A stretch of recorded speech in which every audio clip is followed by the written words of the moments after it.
I'm so grateful you are with us. I'm looking at the chat. I'm seeing people from all over, which is fantastic.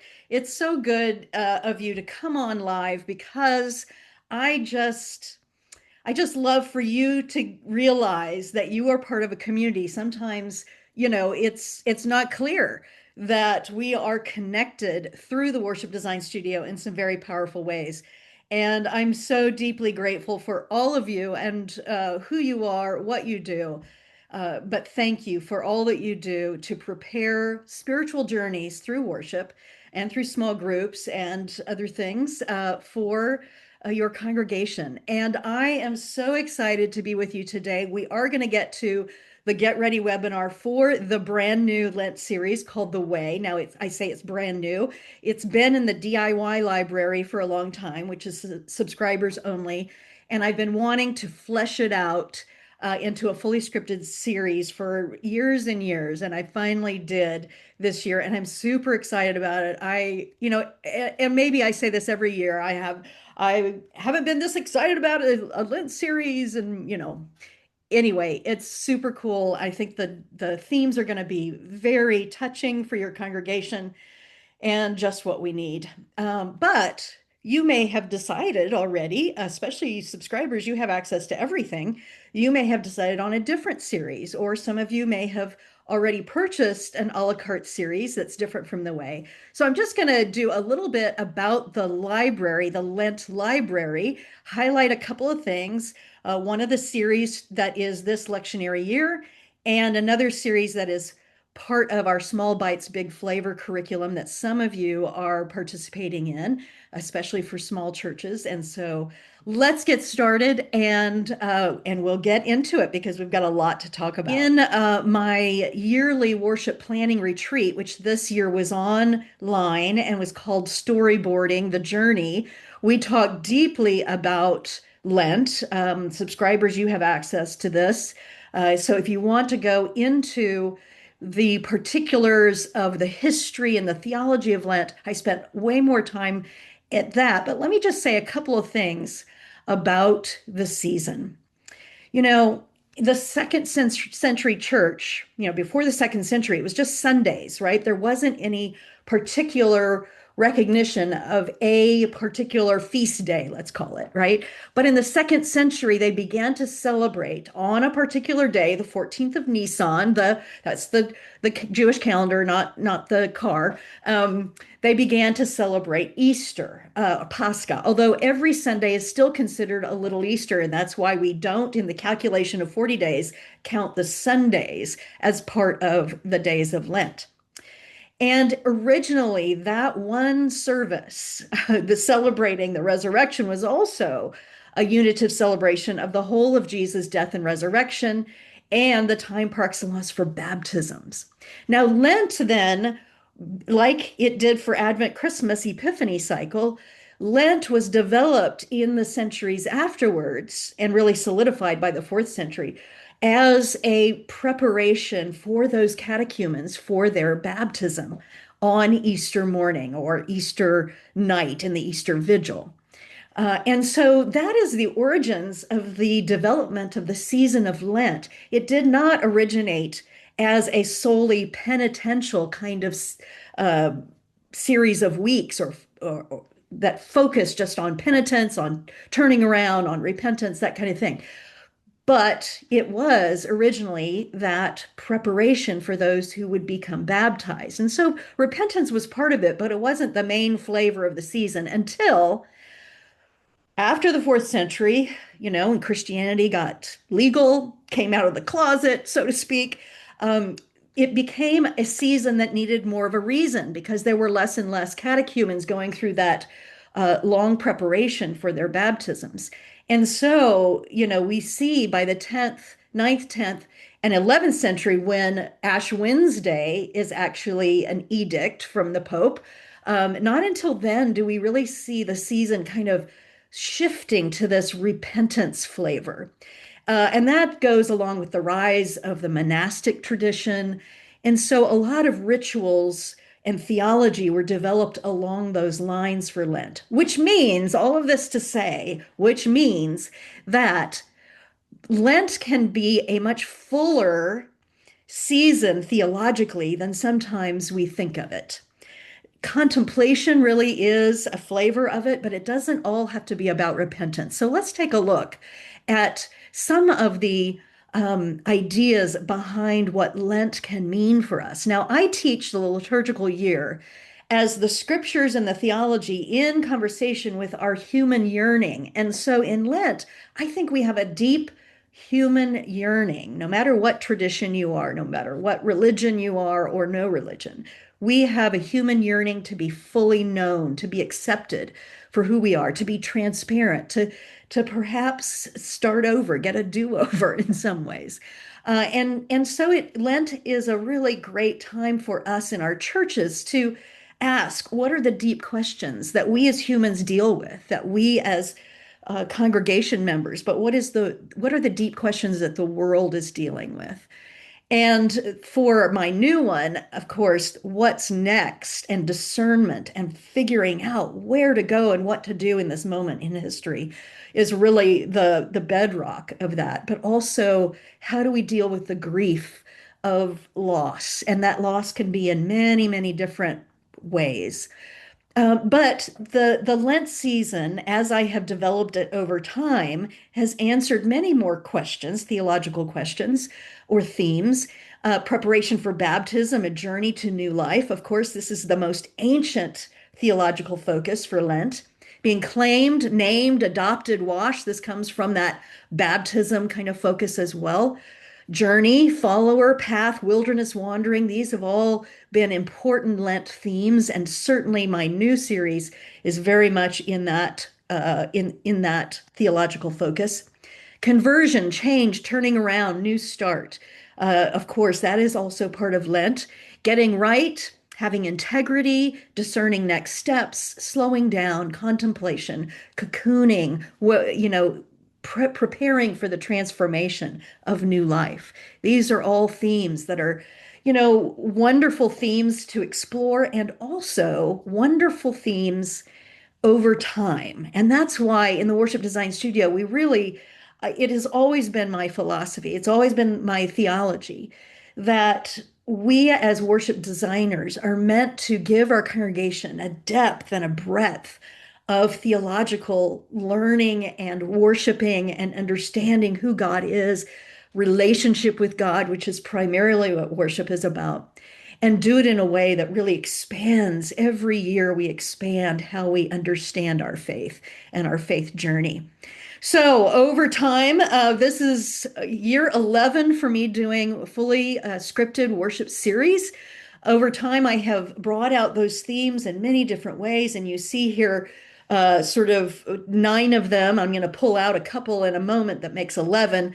Um, Purveyors of Awe, of course, was last year. You all reported that your congregations just really loved focusing on those elements of beauty and wonder and delight and curiosity and meaning, all those things. And I'm so grateful that you brought this life-giving message of savoring and being in awe of creation. And if you haven't done that yet, it comes in a Lent and an anytime form.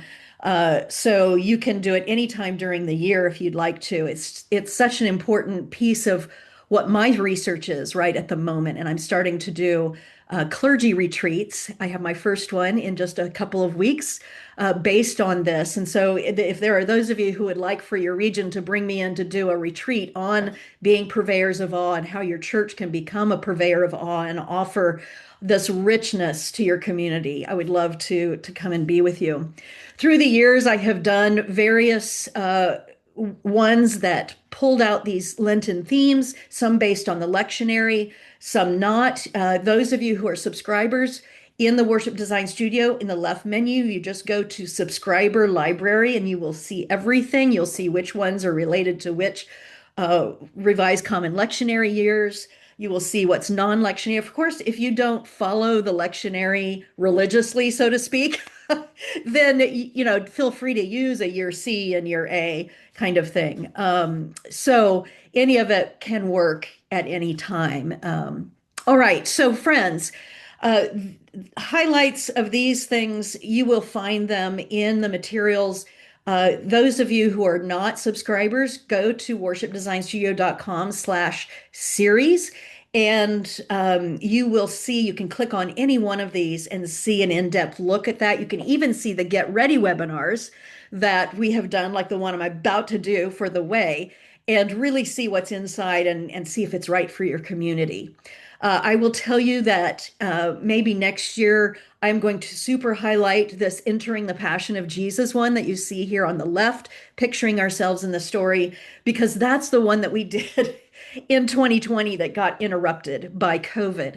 And so even if you did it then, I would love it's just one of my favorites because it highlights the whole story of Holy Week. And what we know about Holy Week is not everybody comes to Holy Week services. And so this is a way during Lent that you can really dive deep into that story. And I've written monologues for characters that would have been on site, right? And so that's a favorite of mine. Gifts of the Dark Wood was the original #1 fully scripted service. It turned 10 years last year and always a fan favorite. So these are each one really helping us to expand our theological vocabulary. Now, I'm going to do a little bit more on looking for love in all the wrong places because this is the one that I did for the lectionary year that is this year. And so I want to make sure that you all know about that if you are a church that hasn't used it yet and you follow the lectionary religiously. So I want to just show you the trailer for this one and then talk about it just a little bit.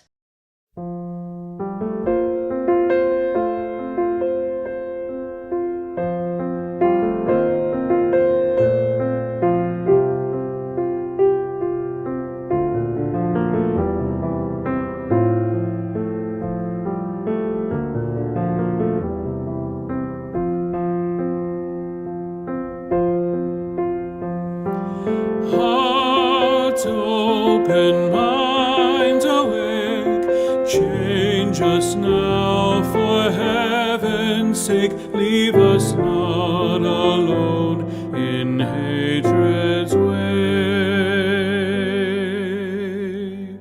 Show us how to love, show us how to love, show us how, show us how to love.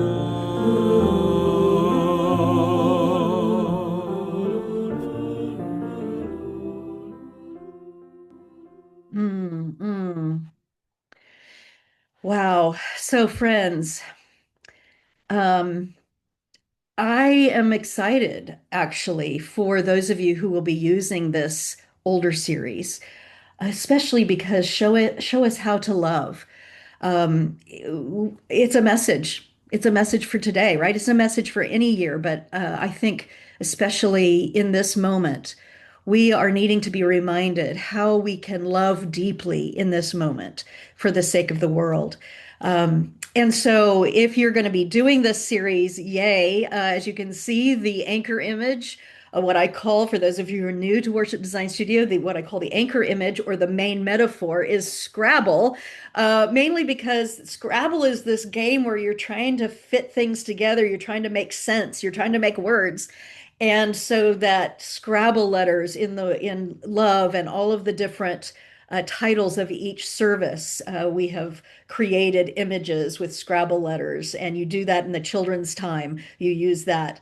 This is a picture of when it was original that year, and my spouse's church did this, and this was the way that we had the table. But here's some pictures of churches who did it that year as well, and you can see they did lots of different ways of using those Scrabble letters. Easy to make, easy to use, and people use them in many different ways. This is the good thing about using an older series, if you haven't used it before, is that in our website, you get to see all these wonderful pictures of how people utilize this visually in the space. This is beautifully combining the Lent colors, that sense of barrenness, but also those that anchor image of the Scrabble. see healing. It is just incredible. I think this church, this is a Scrabble board they made, and then they kept adding things to it. And I think somebody actually figured out how to take all of the titles of all the services and make them all fit together on a Scrabble board, which is kind of fun. And then this is an example. When I was doing it at my spouse's church, we had some children who were part of a program that the church had for refugees. And so I found a Spanish language uh, Scrabble set and created all of the things in Spanish as well as English. So that's a really wonderful way of creating a bilingual experience as well. So that is the lectionary based one. Now, good enough is one that I want to highlight because for those of you who are doing the small bites, big flavor curriculum, that's especially for small churches. And if you're not familiar with that, just email us and let me know that you'd like to become part of that. It is a whole curriculum about all the worship arts, about all the liturgical years in the cycle, and it includes 3 free series, and Good Enough is the Lent free series. And so I wanted to just highlight that for those of you who are part of that program. You will see a Get Ready webinar. You'll see all kinds of things related to that. And all the lessons that I do in that curriculum, I'm using Good Enough as one of those examples, series as an example. So here's the anchor image, which is a ladder for this one. So Good Enough is based on the work of Kate Bowler and her book called Good Enough. And this is like, if you're a perfectionist, this is a challenging one, right? Because what her theology is that God doesn't expect us to be perfect. And sometimes we're harder on ourselves than God is on us. And instead of climbing ladders of success, bloom where you are planted. And so this ladder, this anchor image of a ladder that is also a garden, is the way that it gets weaved into the whole series. It's delightful. And so here's what it looked like at my spouse's church. But here are other pictures that other people did when this came out, and just delightful the way that these were incorporated from very complex to very simple like this. And so I am excited for those of you who are part of that curriculum who are going to use the Good Enough series this year. All right, friends. So, oh, like here's some, this is good. Even if you're not going to use it, I'm going to just remind you of these things, which are from Kate Bowler. Perfection is impossible, transformation isn't. Ordinary lives can be holy.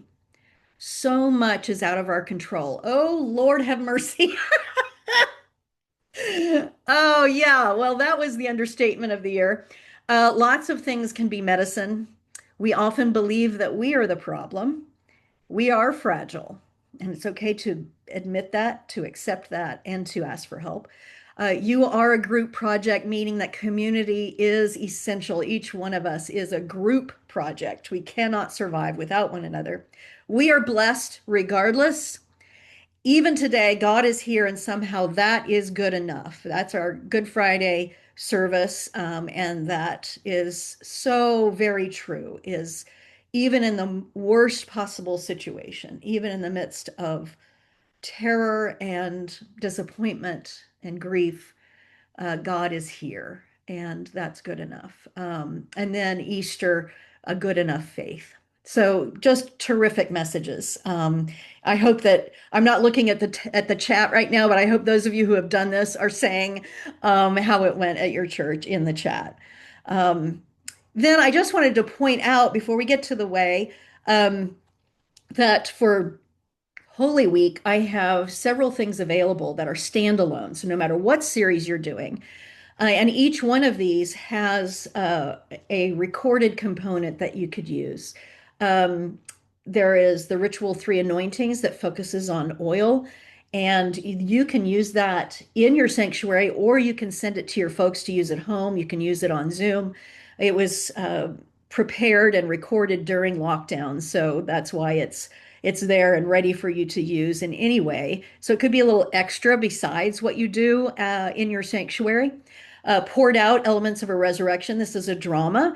And so if you have some folks that would love to dramatize this, it's a beautiful piece. And it's also available in Spanish. And I have done this in a bilingual service, combined the two scripts before. So that is there.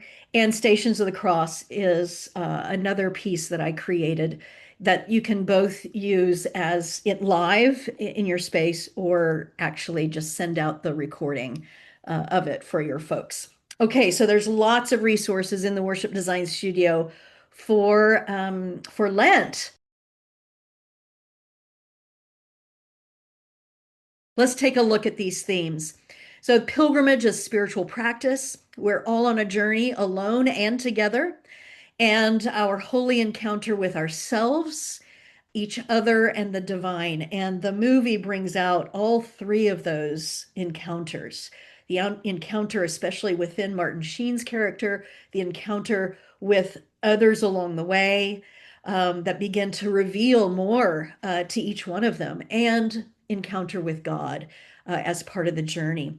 The main anchor image that I'm suggesting is a walking stick because that's really accessible, and you can easily decorate some walking sticks, have that be part of the the visuals for your sanctuary, part of whatever you're doing. But there are lots of other opportunities for anchor images, and I'm going to show you those when we get into it.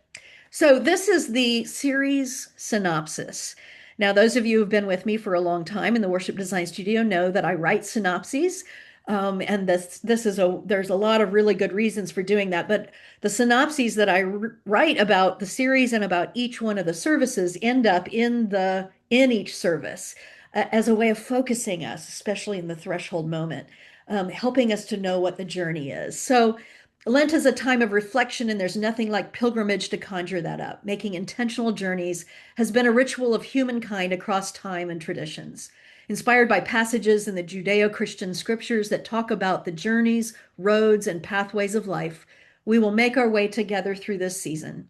The popular and poignant movie, The Way, about a father's pilgrimage in honor of his late son on the famed Camino de Santiago in France and Spain, accompanies us as our modern day inspiration to live the life we've been given to the fullest. So you're beginning to see the main trajectory of this series. And each one of the services has a name that has the word way in it.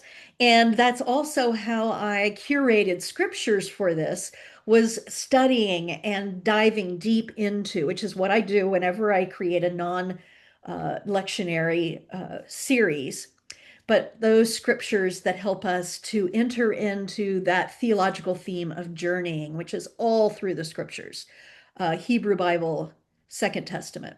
So Ash Wednesday is the way back. Then we go the wandering way, the highway, the way around, the way home, the freeway, the other way. That's Palm Sunday, right? So the other way, this motley crew on a with a so-called king on a donkey. Well, there's an alternative to the kind of power that the status quo was advertising. The other way, the loving way, Holy Week, the ultimate love, and make your way as Easter Sunday. Now, in this series, I give you fodder and script for an Easter sunrise. It's always you always have to juggle whether you end a Lent series on Easter morning or if you start an Easter season series on Easter morning. Both have benefits.